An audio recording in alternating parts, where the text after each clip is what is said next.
ఈరోజు ముందుగా చూసుకున్నట్టయితే టాప్ 5 క్రిప్టో కరెన్సీస్ వాటి ప్రైసెస్ చూస్తాం. First of all bit coin. Present bit coin price $1,10,412 దగ్గర ఉంది. అండ్ ఇథీరియం ప్రైస్ $3,887 దగ్గర ఉంది.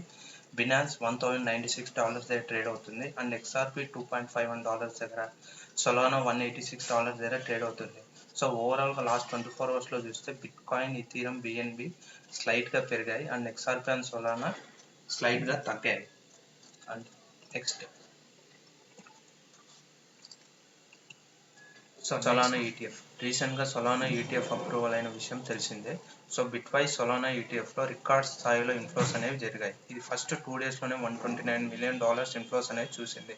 సో ఓవరాల్గా మొత్తంగా చూస్తే లాస్ట్ 4 డేస్లో సొలానా ETF $199 మిలియన్ అనేది చేరుకుంది.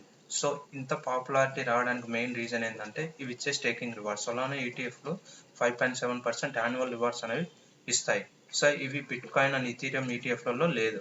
సో ఫ్యూచర్లో సొలానా ETFలలో $5 బిలియన్ ఇన్ఫ్లోస్ వస్తాయని Grayscale and $3 to $6 billion inflows వస్తాయని JP Morgan చెప్తున్నారు. సో ఇదే టైంలో బిట్ కాయిన్ నుంచి ఇథీరియం ETFలో నుంచి అవుట్ఫ్లో జరిగాయి. సో జనాలు బిట్ కాయిన్, ఇథీరియం ETFలో నుంచి తీసుకొని సొలానా ETFలో అనేది ఇన్వెస్ట్ చేస్తున్నారు.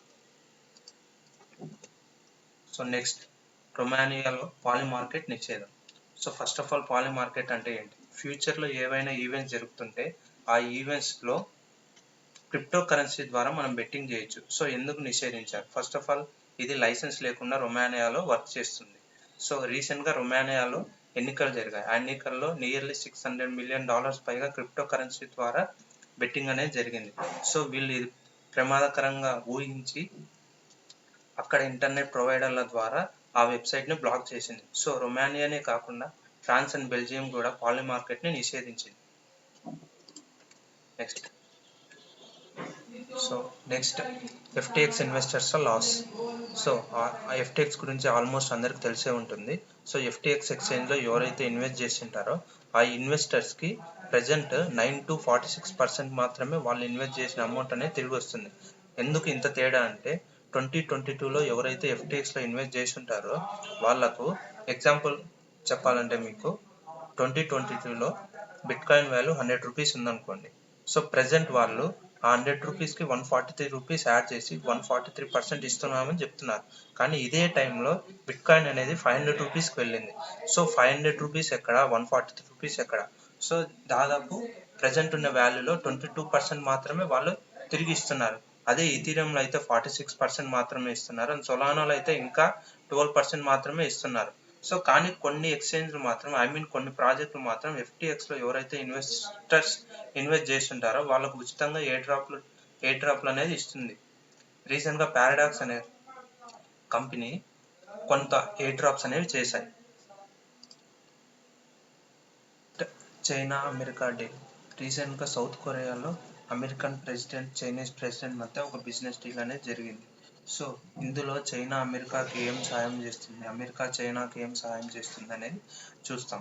ఫస్ట్ ఆఫ్ ఆల్ అమెరికాకు చైనా ఫెంటనైల్ అనే ఒక డేంజరస్ డ్రగ్ కావాల్సిన రా మెటీరియల్స్ అనేది ఎగుమతి కాకుండా చూస్తుంది. అలాగే రేర్ ఎర్త్ మెటల్స్ మీద విధించిన ఎక్స్పోర్ట్స్ నియంత్రణలు కూడా ఇది తొలగిస్తుంది.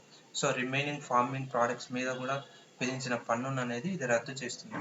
సో అలాగే అమెరికన్ సెమీ కండక్టర్స్ కంపెనీస్ మీద ఉన్న ఆంక్షలను కూడా ఇది ఎత్తివేస్తుంది అనమాట. సో ఇన్ రిటర్న్ అమెరికా చైనాకు ఏం హెల్ప్ చేస్తుందంటే అది విధించిన పన్ను అనేది 2026 వరకు 2026 నవంబర్ వరకు పాస్ చేసింది. సో ఈ 2 కంట్రీస్ మధ్య జరిగిన ఈ ఒప్పందం ఈ ఫ్రెండ్లీ నేచర్ అనేది ఈ 2 కంట్రీస్ మధ్యనే కాకుండా ఇది గ్లోబల్ ఎకానమీ మీద ఇంపాక్ట్ చూపిస్తుంది అనమాట. అలాగే క్రిప్టో కరెన్సీ మీద కూడా చూపిస్తుంది. సో ఇదే గాయ్స్ ఈరోజు ఉన్న important updates. Thanks for watching.